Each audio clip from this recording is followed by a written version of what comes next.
Before I turn it over to Mike to do introductions, I just wanted to give John a little bit of space for our monthly joke. Hopefully it's a good one here. His wife is in attendance, so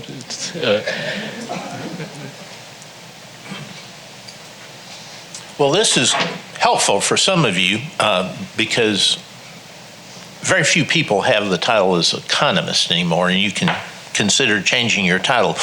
But I thought I'd tell you this story. I'd like to introduce my wife. She's here today visiting with us. She wanted to hear and learn about the movie industry. We met about 5 years ago, and I found out she was an accountant, a CPA, and I said, "What's your title?" She said, "Chief Financial Officer, CFO." I said, "Oh, well, as a matter of fact, I happen to be a CEO." And she says, "You're a Chief Executive Officer?" And I said, "No, I'm a Certified Economics Obfuscator." So go back to your company and tell your boss you want to be known as the CEO and tell him what that means. There you go. Well, that might not go real well, but all right. One.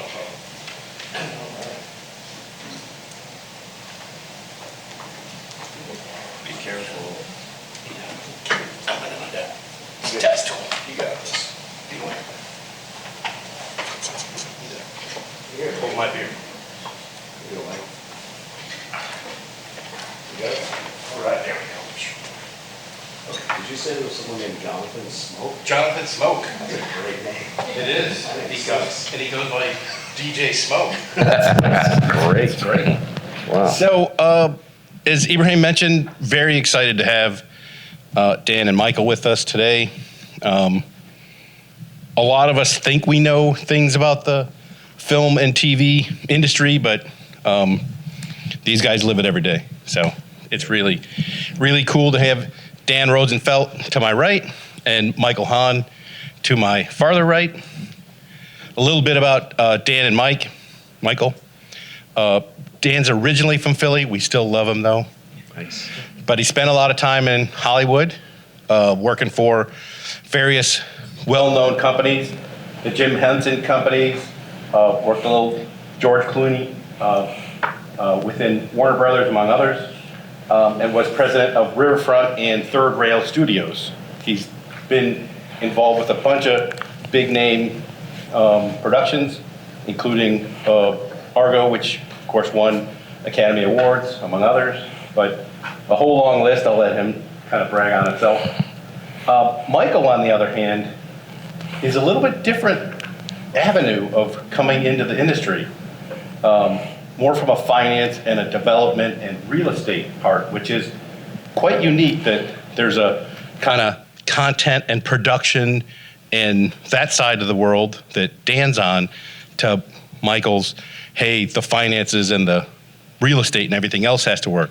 So Capstone South Properties, which was Michael's baby, developer of Electric Owl, the actual physical studio, but has done several other studios as well. So I'll give each of them a couple of minutes to talk about kind of how you got here. So we'll start with Michael. Thank you, everyone, for having me here today. So I'm originally from Georgia. I went to business school in Boston. Then I went to law school in D.C., moved back to Atlanta. Spent about a year here practicing law. I didn't think that's what I wanted to do for the rest of my life. So I moved to California, took the bar there, and got into real estate development right away. Never practiced law a day again. Even though I was in Los Angeles developing real estate, I didn't have anything to do with film studios. It was multifamily, residential primarily. I moved back to Georgia, a 400,000 square foot building to produce fiber optics. The fiber optic market had collapsed at about that time, so they were looking for a way to repurpose this building. Jim came up with the idea of, hey, let's turn it into a film studio. And I don't know how many of you are familiar with Jim. He tends to do a lot of interesting, take a lot of interesting paths in real estate. So he was an early adopter of this idea of building film studios in Georgia. About that same time, the economic incentive for film was passed. I think there may have been one in place, but it was made more robust around that same time. So a lot more films were coming to Georgia to film. They got a 30% discount on any money that they spent in Georgia. So they were able to come here and save a significant amount of money. I think we had Fast and Furious 7 and 8 and maybe Divergent, and there was the Hunger Games was the other one that we hosted there. And when I moved back, Jim's like, well, why don't you be in charge of this project? We're going to build a film studio here. This was pre-streaming, and it was very difficult to find the financing for building a film studio. People didn't understand the business. You can't pre-lease film studios. There's no credit tenants. So banks looked at this as a very risky investment. So it was hard to find traditional financing. And at that project, we hosted a lot of films, but we never got the money to actually build the film studio. About the same time, I was becoming somewhat known for being involved in film studios and development, real estate development. And I went to partner with the Integral Group, who had just bought the assembly site. And they wanted to quickly rebrand that. So we built Third Rail Studios, and that's where I met Dan. And we operated that successfully together. We built it, operated it successfully, sold it in 2021. And maybe a little bit before that, we came up with the concept of Electric Owl Studios, which is our present brand. And we're the co-founders of Electric Owl Studios, and it's really focused on sustainability. I'll let Dan talk a little bit more about that. But really what we do, it's in all sense a real estate development business. We have a property management arm. We host third-party productions that come into our facility. We do not make our own movies. We don't get part of the tax credit incentive. That all goes to our tenants. So I'll sort of wrap it up there and let Dan tell you a little bit about himself. I don't know if is this working? Great. Excellent. Dan Rosenfelt, co-founder of Electric Owl Studios. I've been in film and TV my whole life. I told my parents when I was 6 years old that I wanted to work in film and TV, and somehow they encouraged me to do that, which was very nice of them. And went to film school in Pennsylvania at Penn State, and have had a lot of different roles in film and TV, which has really helped kind of know the language of the industry and the players. I started working in Philly. My first job was a couple weeks out of college. A friend of mine introduced me to Night Shyamalan, who was working on a movie, and he hired me to scout locations on The Sixth Sense.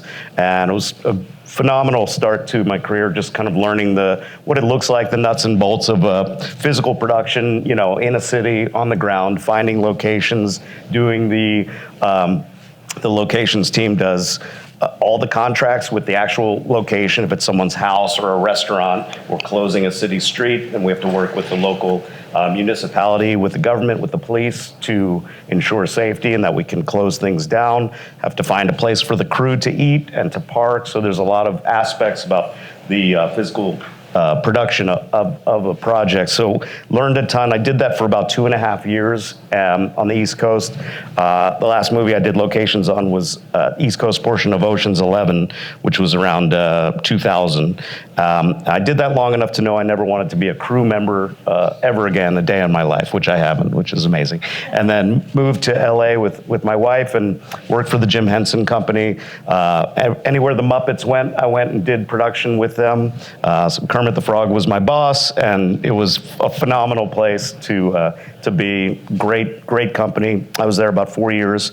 Then I worked for a talent agency. We represented writers and directors, so I kind of started to find the deal-making process and learned a lot about that, how studios would hire writers, directors, and actors to be on their projects. And then I did development at production companies for the next 10 years or so. I'm starting to feel old.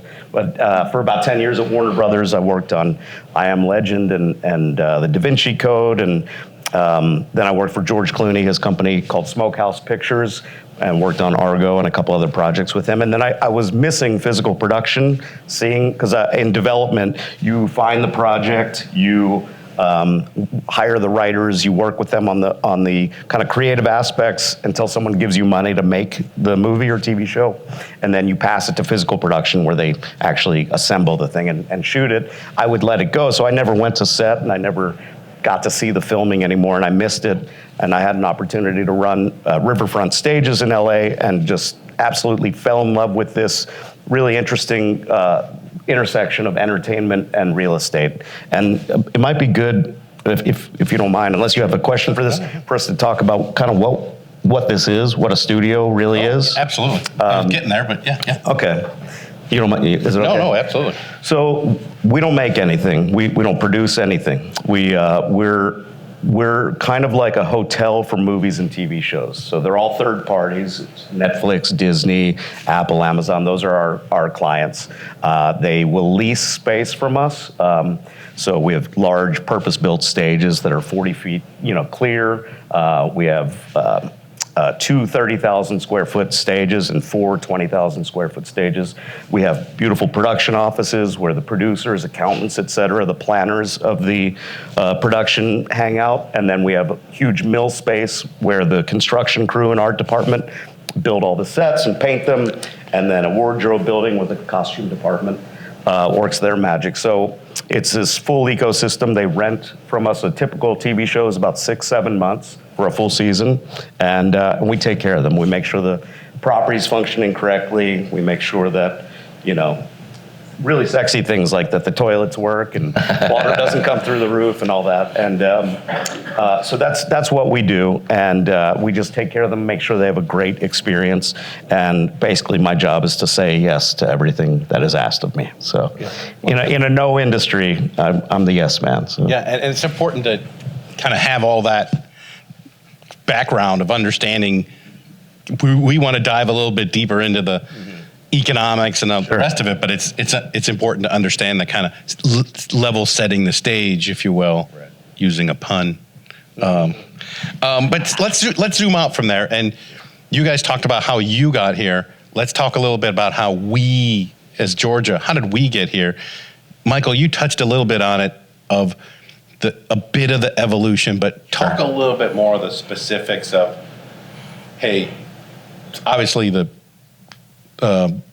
government was involved in doing tax credits and what have you, but things at the time were still largely New York and LA or Hollywood, and there were some international locations. But how did Georgia muscle its way in the last couple of decades? Very good question. Georgia's always had a great filming tradition, even before the incentive. Smokey and the Bandit, Deliverance. There were some, Forrest Gump was pre-incentive. So a lot of tradition of filming in Georgia. They did start an incentive in 2005 to attract more productions to the state. There was no infrastructure here, meaning there were no buildings that were built purposely to house filming. So they shot in warehouses or places that sort of looked like stages, but they didn't have soundproofing. They didn't have the power that you need to film. There was also, you had CNN, TBS. There were a lot of other entertainment industry elements in Georgia prior to the incentive being put in place. I want to say in 2008 and then in 2012, they made improvements to the film tax credit, which really started driving a lot of production to Georgia. $200 million movie that can get a 30% incentive is a significant amount of savings. Georgia was not the first state to adopt incentives, but they did it in probably the best way of any state.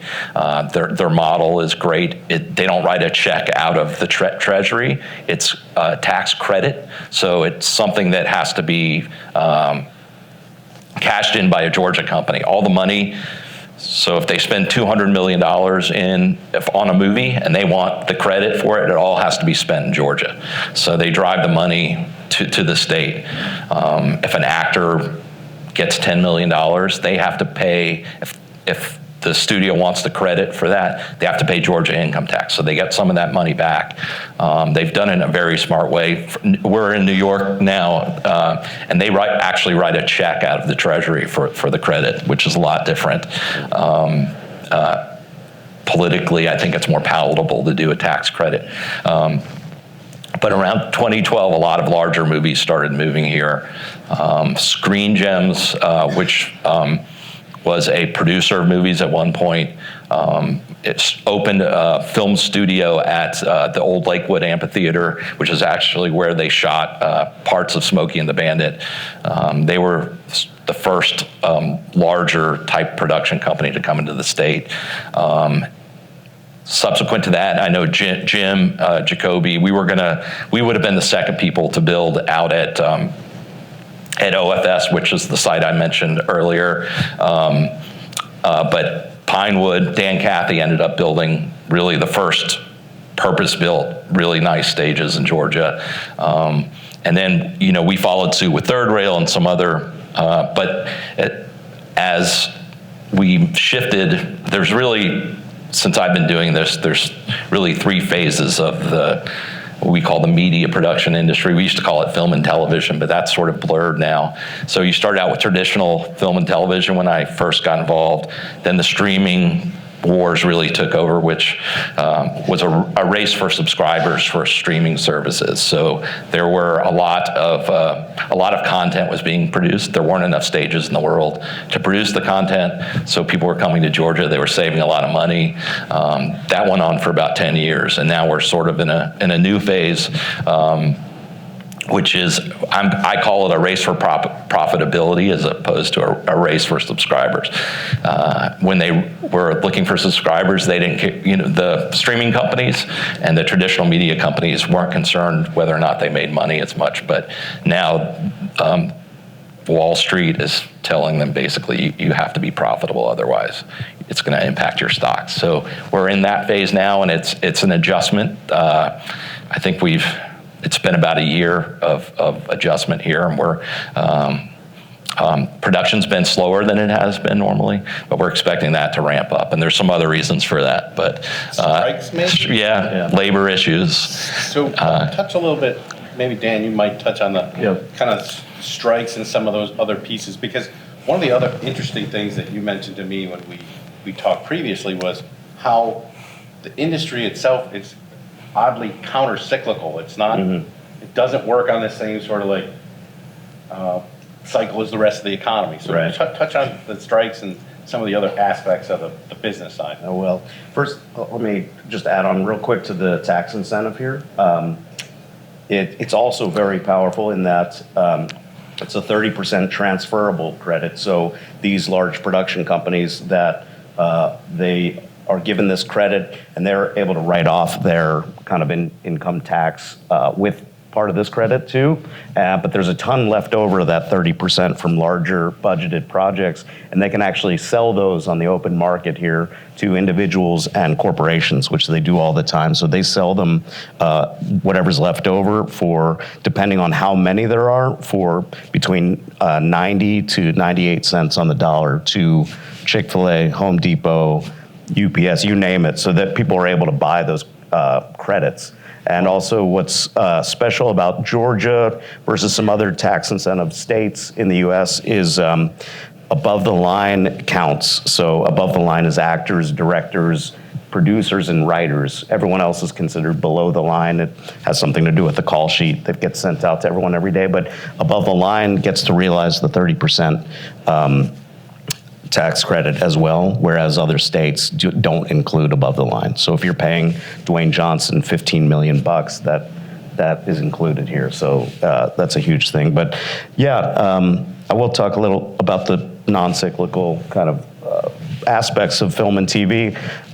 During economic downturns, film and TV actually thrives a lot because people maybe don't have the extra cash to spend on vacations or special things, but they can sit home and watch movies and kind of have an escape from, reality a little bit and have some entertainment. So film has actually never slowed down during economic downturns. In fact, it usually ramps up during bad financial times here. So that's kind of an interesting thing, is it's kind of always there. In fact, there's nothing that really ever slows it down except for strikes. A total shutdown of production. Well, a shutdown of production. So last year we had 2 major strikes, the Screen Actors Guild, SAG, and the Writers Guild of America, WGA. They both went on strike, and that was, I don't even know how long it was. It was so miserable. It was about, 5 months or something? Yeah. 6 months? The writers were 6, and I believe the SAG was just over 3. Right, yeah. And Seemed like a lot longer than that. And I can tell you from an economic data tracking that I do Yeah. it was impacting things. Yeah. And we were seeing, whether it's weekly jobless claims and other things, it ripples through the economy. It touches a lot more things than we give it credit. So to your point of, hey, these people need to live somewhere. They need to eat stuff. They need, so catering and all these other, so a bunch of different industries that are not film per se, but they're film adjacent, or they support it, including Delta, among others, that said, hey, it was soft because we didn't have as many people coming in and out of the airports for all these productions. So, yeah. And the year before the strikes,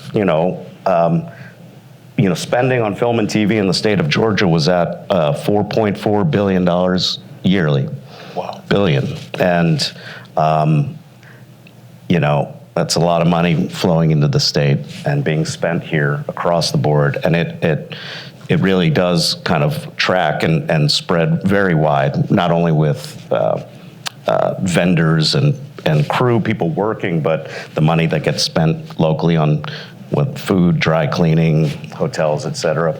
But the strikes were difficult. This is the second strike that I've been through. There was one in 2007, a writer's strike, which lasted 99 days, I think. And the result of that writer's strike then was all the writers, the fancy writers that had these big deals at Warner Brothers, et cetera, where they were paying those writers to bring their projects directly to them, first look deals, they dropped all those deals. They made less projects immediately following the strike. And basically, it's some sort of form of punishment. Strikes give large corporations a reason to kind of look at what they've been doing and how they've been spending money and really how they've been screwing up. And it's happened right now too. So there's a huge contraction due to these strikes where they say, hey, we've been following Netflix down the rabbit hole of streaming, and Wall Street was like, we love growth, so we're going to buy your stocks. Well, Wall Street loves growth only to a certain point, but if you're showing no quarterly earnings ever, they don't love it. It turns out they frown on it. Yeah. So now, as Michael said, they're looking towards profitability, which means in the short term contraction, lower budgets, less projects. And they're squeezing a lot of people right now, but it always does rebound. But the strikes do always have this kind of immediate, contraction period. So we're living through it right now. We think it'll start to kind of flow again in 2025. But this year, with the fallout from last year's strikes, and then the IATSE, which is the crew members union, and the Teamsters, which is the drivers union,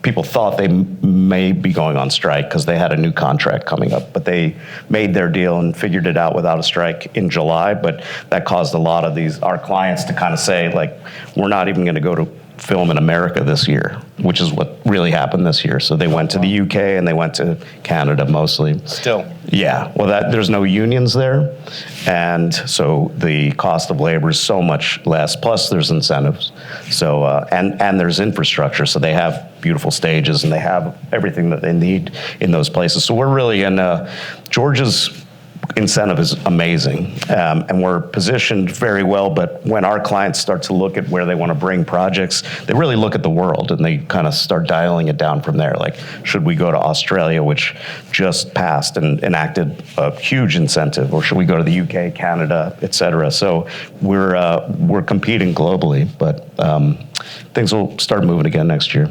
Yeah. So let's drill down a little farther, and Michael touched on it a little bit in a previous answer about blurring the lines between film and TV. It used to be, oh, that's a film. It's 100 days or whatever that shoot is, 150 days, and then they're gone.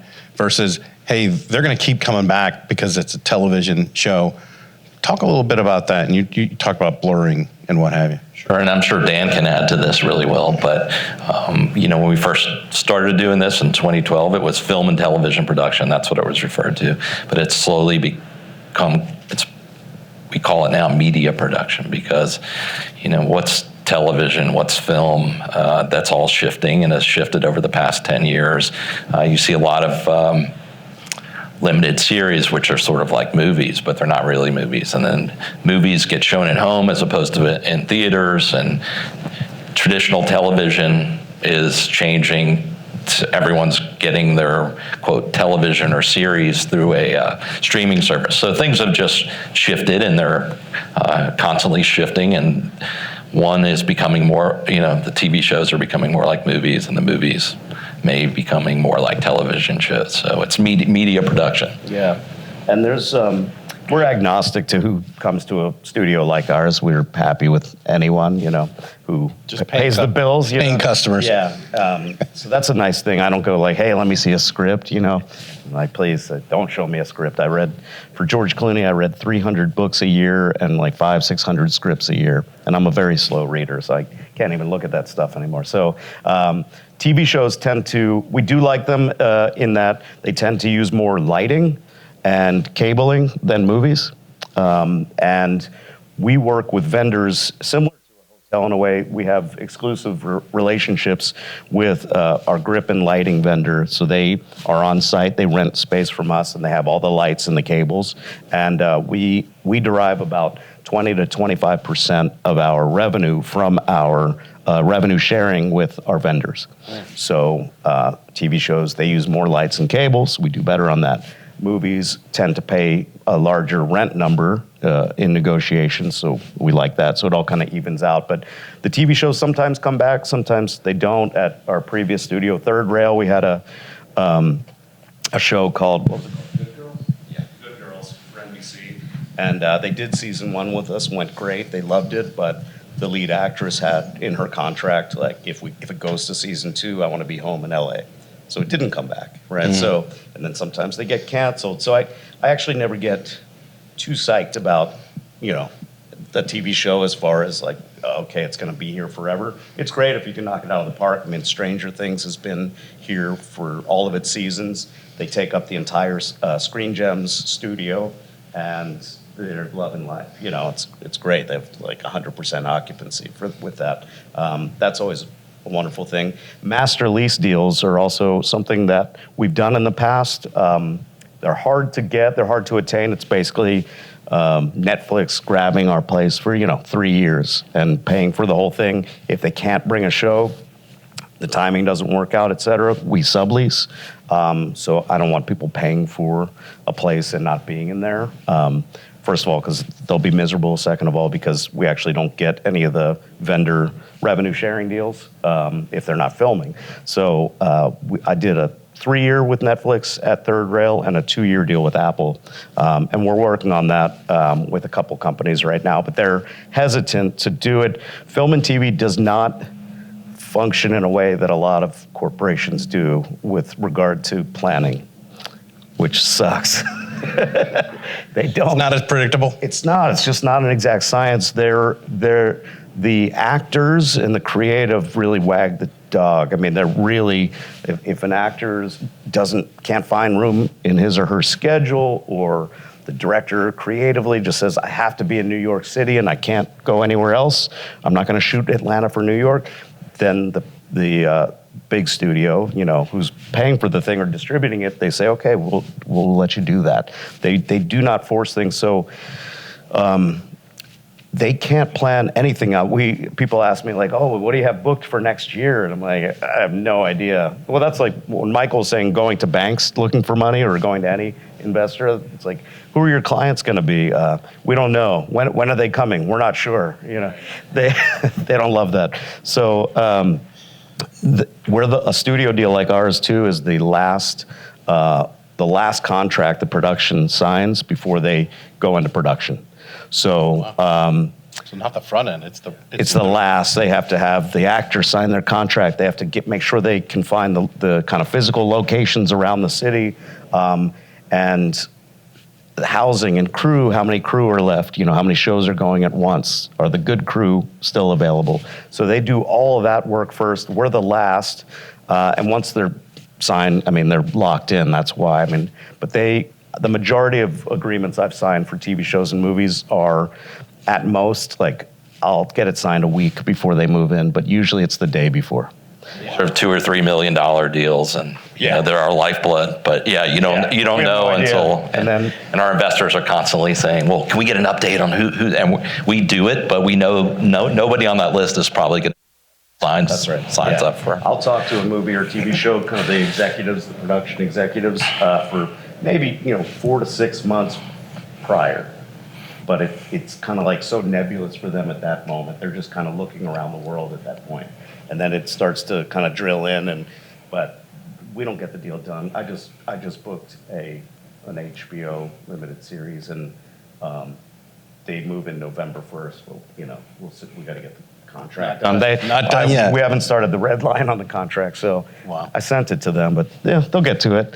But yeah, it's an inexact science, that's for sure. Wow. So I have to throw in one of my fun facts here. Fun fact, you guys have both mentioned Screen Gems. Mm-hmm. One of their first big things was the Three Stooges. Yeah. Oh, Kind of made the studio. Make up like Three Stooges. No, the original Three Stooges were Screen Gems. Yes. We're talking about whatever, 80, 90 years ago. Right, That's how old the studio is. Anyway. awesome. You both weave through, back on topic, both weave through kind of the maturity of Georgia, but the industry and the kind of how it's evolved. Talk a little bit about how more of post-production has come here rather than in the kind of early days, like that 2005 kind of, where it was like they shot it and then they ran right back to LA because that's where all the post-production was. How has the industry matured and that make it a little bit more sticky? Is some of that too, Michael, maybe partly because of the credit and you had to spend it here as well? I think that's part of it. When I first started, I had lived in LA for 15 years. I'm from Georgia, but I had lived out there. And the mentality of people coming to Georgia was come here, film my whatever I've got to do and go back. But over time, and as the industry's matured, there's so much work here. So many people from all over the country, particularly Los Angeles, have moved to Georgia. In a lot of ways, it's a nicer place to live. You got better schools. It's easier to raise kids. Housing is cheaper. I always call that the hidden tax credit for living in Georgia.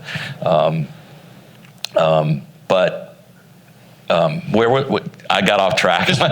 Post-production, how things have matured. So people have started staying here. I know Georgia instituted a post-production credit to try to give some money to post-production companies that were staying in Georgia. So I know some of that's taken hold, but I think still, as far as post-production is concerned, Dan can probably fill this in better than I can. You're doing great. But they're still going back to LA in a lot of cases because actors, they do voiceovers and things where actors are back in LA and it's easier for them to come in and do voiceovers or whatever other kind of work. They've tried to make it stickier here. I think in other ways it's become stickier here. If it's casting companies, businesses that have moved to Georgia. What else, Dan? Yeah, I think you're spot on all of that. I think that the editing as far as cutting of a movie or TV show still doesn't really happen here all that often, for the reasons that Michael mentioned. The directors are usually, they've been away from their family for, however many months, and they just say, like, I want to get out of Dodge, get home, and then I'll cut the movie there. But there are post-production services like color correction and things that are kind of the aesthetics of the footage that do get completed here way more than they did when I moved here 8 years ago. So there's a couple really wonderful companies that will do post-production services, but the kind of the main editor of a picture and the that sounds old-timey, of a picture, and the director, the talkies are here. They're here to stay. They do that in LA or New York mostly, yeah. Yeah. And so a lot of, as I understand, the animation stuff has all Bob's Burgers and all these kind of like shows, and Archer was here. And, Yeah. And again, back to the voiceover, like a lot of those voice actors, they're here. Yeah, a lot of actors have moved here too because they get into rooms, they get these auditions, they get way more visibility than they did in LA, which is amazing for them because that's the toughest gig. I mean, to be an actor is So very difficult. Yeah. There's a lot of homegrown production now in Georgia, whereas when this was the infrastructure was newer here and less people lived here. There were less. We always saw it trying to start, and you didn't know if it was going to stick. But there are a lot of production companies that are in Georgia right now making films, and I think the Georgia Film Academy has been great with that and training crew. When I first started doing this, and you went to LA and tried to get people to come, sometimes there wouldn't be enough workers in Georgia to service the film industry, so they'd have to fly people from Los Angeles, which eats into the tax credit. But the maturity of the industry and the Georgia Film Academy, the state's taken a leading role in educating and training people to work in film. So where there were 2 crews for a big movie, now there may be 8 in Georgia. But even before the pandemic, Dan and I were starting to hear that you still need more crew. So, we'll see how that plays out. But Georgia's, it's got a strong film industry. As Dan had mentioned, $4 billion a year is a direct spend, and they can track that because that's how they determine what tax credit to give out. So they know it's $4 billion. And if you look at and I make this point, Rivian, who's a lot of politicians bent over backwards to get them to come to the state, and they committed to spending $5 billion in the state. I mean, it's small compared to spending $4 billion every year in Georgia. So the film industry, although it's not perceived that way necessarily, it's a huge part of the Georgia economy. So you kind of went down the future a little bit. Let's keep going down that road a little bit. Certainly consolidation's a thing. You both mentioned Wall Street and various pieces. So there's a new daddy for a number of them, including Warner Brothers and others. Talk about consolidation and what does that mean, and maybe even stream a little, how does streaming evolve, sort of thing. You want me to take Yeah. There'll be flying cars in the future. I'm excited about The jet that. Yeah. No, I mean, as far as Georgia's concerned, I think there's a bright future ahead. One great thing that we've done here that other states didn't is there's no sunset on the credit here. It doesn't, this ends in 2027 and it'll be revisited. There may be legislation that tweaks it here and there, but there's no sunset, and that's wonderful. Really, that's the driving factor. We have new money coming in to actually produce things, which Michael just touched on, as far as kind of filmmakers being able to make things in Georgia. Other tax incentive states in the U.S. have never really gotten that far. Time is our friend with kind of the evolution of the industry. And aside from L.A. and New York, there's never really been another city where the incentive was around long enough and was robust enough to not only drive the manufacturing portion of it, which is filming, physical production, but the development and the creative too. So we have an opportunity, I think, to have people maybe who want to stay home and not leave the state actually be able to create here. I've never seen such a tight-knit group of of creatives in my life. I've lived in a few cities and worked in film forever, and it's nice to see that I've helped a couple friends make some indie movies here and some shorts, and so I see that when that money starts to come in, and it's probably not going to be Warner Brothers setting up shop here or Disney. It's probably going to be, some sort of private equity that comes in and starts finding ways to make movies, mostly some TV shows, independently, and paying writers and paying, finding the budgets or finding creative ways to finance these movies to get them done in-house here. That movie's starting to come, and over the next, 10 years, I think that'll grow. And then there'll be, once you have the money here, then you can get agents, managers who move in, reps who are looking for local talent. So There's already some of that here. There is, yeah. There's an ecosystem, a smaller ecosystem of that. And the streaming wars have been a complete failure so far. But good for us. We Not, get to, not as consumers. we get to watch a bunch of fun stuff. It's Although great. now we have 17 streaming services. Well, that's problematic, and I kind of saw that from the beginning, that it was going to be very bloated, and nobody wants to chunk away. It was like $9, but now it's like 12, 15, 15, 15. They're going to start. It's going to be like cable, which will be absurd too. So we always joke it's just going to go right back to cable, Yeah, but yeah. it's going to be Apple running it or whoever. one of the tech companies, Amazon, for sure. yeah. And we see some of that contraction right now too. And one thing that will change. So everyone followed Netflix down the rabbit hole of streaming. They spent billions of dollars to create their own content, their own productions, to be on their own service.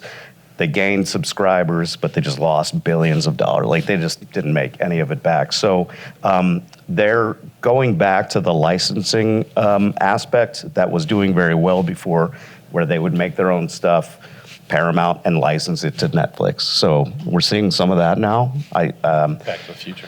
Yeah, it's just coming back. And then, advertising dollars are going to become a huge thing. Linear TV, network TV is slowing down. There's not a ton of hit shows anymore. Young people don't watch shows on linear TV, so that's, going away. There's no eyes on advertising like they used to be. So there's all this advertising money out there that Trillions of dollars, yeah. they're not really sports. the streamers. That's where they're looking right Not now. sports, it's- In addition to the subscription model, they're also looking at advertising dollars You to can become already see it profitable. on Amazon. Yeah. There's ads in front of almost everything on Amazon. If it's not about sports, then they just can't get the eyeballs at the same time. And interestingly, speaking of Netflix, they went down the same. After resisting it for years, they went down the same Ahead of the path. curve, and they are profitable now, which they weren't, and a lot of it's from their ad tier subscriptions and advertising, and just having matured and through the system faster than a lot of their competitors. I think Disney and Netflix are the only two that are turning a profit right now. Well, Disney Plus is still lost a ton Okay. of money, but Disney as a whole is doing fine. But Daddy's doing fine, so we're good. Yeah, pretty much. The mouse is always good. But I also think that because of the contraction I've been talking about after the strikes and all that, what we have right now is less projects, lower budgets.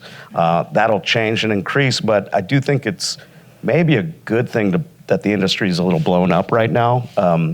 Seismic shifts are sometimes healthy, and I think I would love to see, and I can kind of see it going this way, lower budgets on projects from big studios, which will allow for them to hit some doubles and triples instead of needing to hit a grand slam on a $200 million IP-driven Marvel thing, that kind of thing.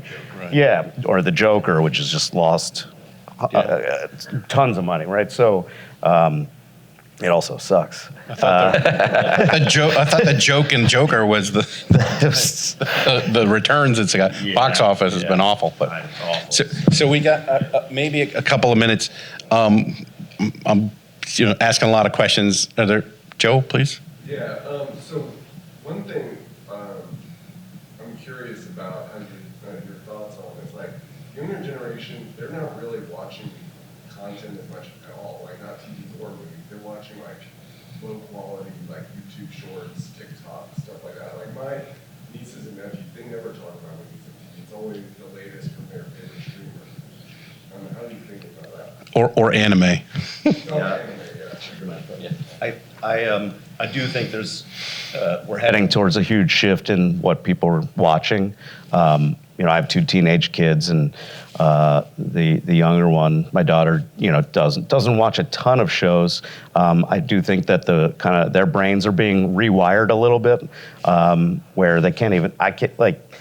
Many of them can't even imagine sitting down for 2 hours and staring at the same thing for 2 hours. So, which is sad. But I do think that there was a streamer called Quibi that launched a couple years ago, that Jeffrey Katzenberg, I think it was Jeffrey Katzenberg, that he launched, that was ahead of its time, but a smart idea, and it was all short form content. The TV shows were all like 3 minutes long, and they got big actors, and it just didn't do well, but I think that will come into play. I don't think film and TV will be fully replaced by the short form content. I think it will be in addition to. So I'm not too concerned about it. I've actually been trying to think about, from a studio standpoint, can we accommodate these streamers who are making short form content? I still haven't cracked it yet, because the other thing that's happened over time is, because of YouTube and because of all these shorts everywhere, is that, and people watching on their phones, it doesn't need to look good, right? So why do you need to spend money in a fancy studio when you could just have your iPhone somewhere and just do your thing?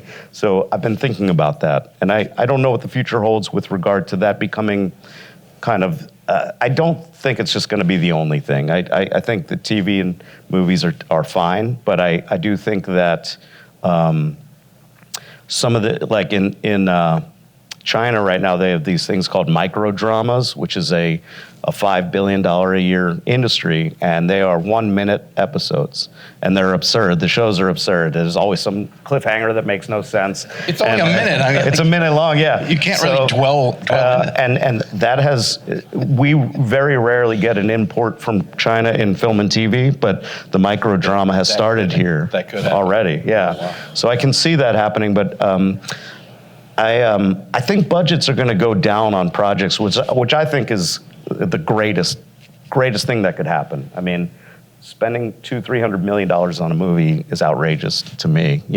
That's as big a swing as you could take. I think it'll allow for more creativity, better material. I think better quality, and people won't be having to white knuckle it so bad. Like, I hope it opens, in the theater, because ticket sales in movie theaters have been going down every year for the past 30 years.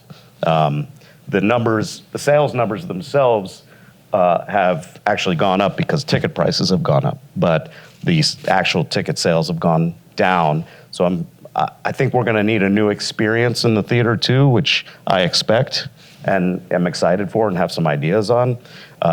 When you look at the Sphere in Las Vegas, there's a lot of the new companies that have these immersive experiences. I think people are going to want a little bit more for their bang for the buck instead of a dirty seat and expensive popcorn, You have to take out a mortgage for a popcorn. I mean, I sneak all my stuff in. I don't know.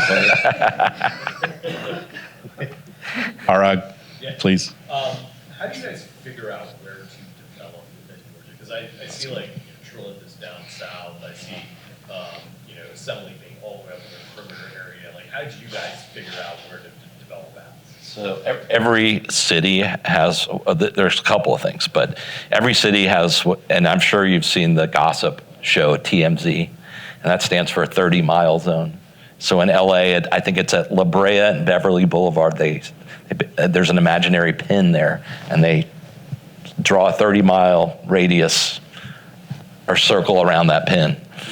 I learn something new every day. So you have to have a studio in that zone. Otherwise, if you're outside that zone, the unions charge you more for workers to go outside of that zone. So it ramps up production costs. So that's the first thing. Georgia's I don't know that they really have a formal one, but most of the studios are considered inside this TMZ, even though the T is probably another letter. I looked for Electric Owl, for example. We found it's still challenging to find 20 acres in Georgia that fit the right set of parameters for you to be able to produce or build a film studio. So we did find this piece of land in DeKalb. It was in an overlay zone. So they were, development was being incentivized for us to go there. We always go sit down with local officials as a first step and determine whether this is something that they could support. CEO Thurman was in charge when we came up with the idea for Third Rail, so we went and sat down with him. His statement to us was, I've been trying to have this particular area redeveloped for 15 years. Whatever you guys need, we'll make it easier for you to do that. Because film studios are not like multifamily or supermarkets, retail, that depend a lot on demographics in the area for people to come there. So the financing isn't tied to demographics as much. It's more tied to demand for people to come to film. So we picked a location in an overlay that's a quarter mile from a MARTA station. So, there's public transit there. It's near 285. The jurisdiction was friendly to development, and we felt like we could also create some economic development activity in the area. So we do like to do good if we can, in conjunction to making money for ourselves. And we have seen some piggyback there. There's a townhome for rent project that just went up across the street. They used our studio a lot in their marketing and their fundraising activities. So, and then in New York, we had there's a 30-mile zone there, but it's really like a 25 and a 30-mile zone. We're about 19 miles. Columbus Circle is the imaginary pin near Central Park. We're within, I think, 16 miles north of that. And land is really expensive in New York. Some of the sites we were looking at were $30+ million an acre, which is hard to make money. You can go to, there's not much change in rent for what people are willing to pay, depending on how fancy the studio is, how good it looks. Sometimes location isn't even that big of a differentiator in terms of what people are willing to pay for rent. But we found this great piece of land right on the Hudson River, less than $1 million an acre, where a lot of our competitors are paying $30+ million an acre. So we feel like we're positioning ourselves good for the future. Our cost basis is significantly lower than our competitors, which we feel sets us up good. We can be flexible on rents. So we've always tried to adhere to that principle in development, is finding a friendly jurisdiction, developing it for a lot less than our competitors. And because we've been doing this for a lot longer than most people that we compete against, we can do it cheaper and better. Yeah, I'll add to that just a little bit too. At the end of the day, in a place where a lot of new studio developments have popped up, ultimately there could be too many studios or too many stages, depending on how the contraction works out and the kind of new growth in the industry. So in a perfect world, we want to be closer to the center of town and close to the airport, close to the talent likes to stay in Buckhead or Midtown or Inman Park, right? So we're 20-25 minutes from all those spots. We're 12 minutes south of Decatur. A lot of the crew base, the film and TV crew people live on the east side of town.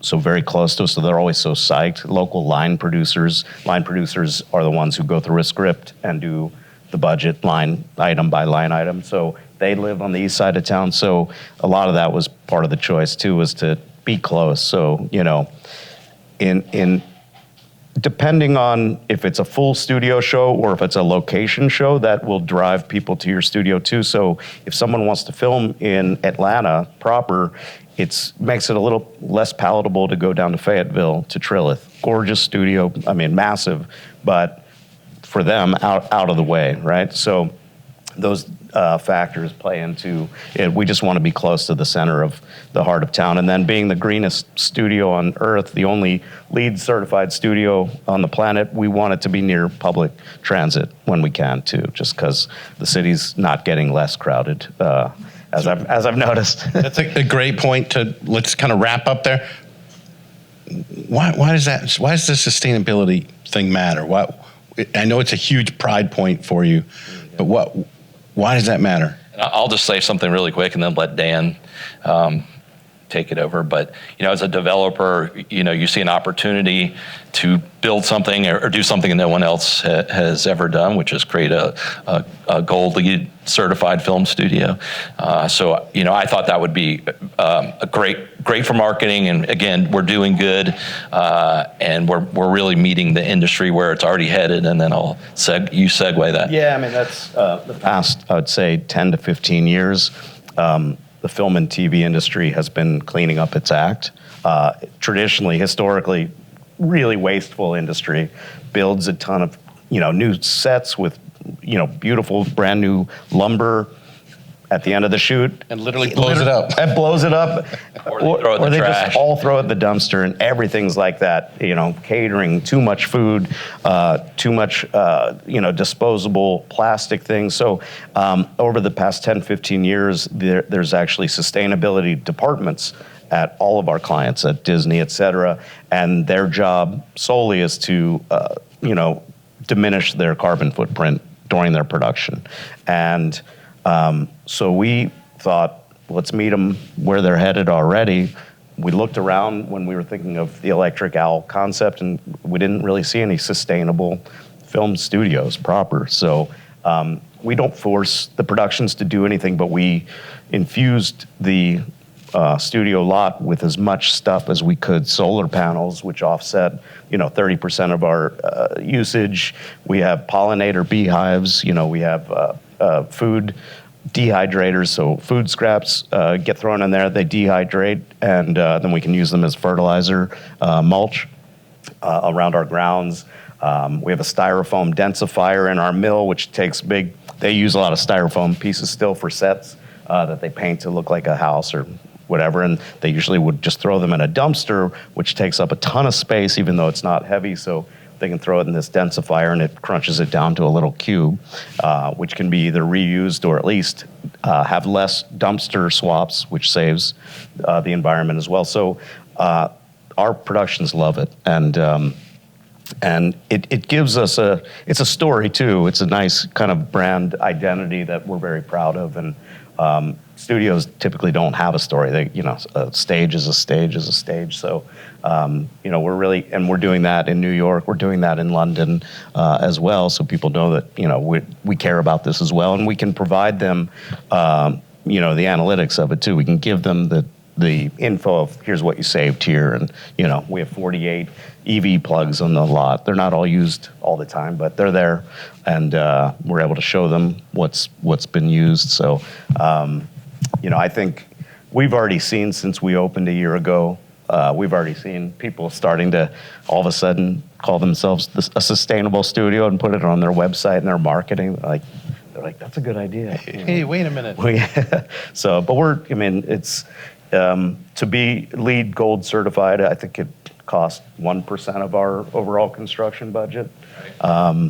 When you do it purpose-built from the get-go, it's really not that heavy of a lift. We also found partners that made it palatable, like Cherry Street Energy is a local company here who does solar panels, and their business model is that of like a utility. So they told me, we'll install everything, the panels, the conduit, the cable for free. You don't pay anything. And then we did a 15-year utility deal with them. Locked in a rate, which is lower than Georgia Power. Sorry guys. Sorry.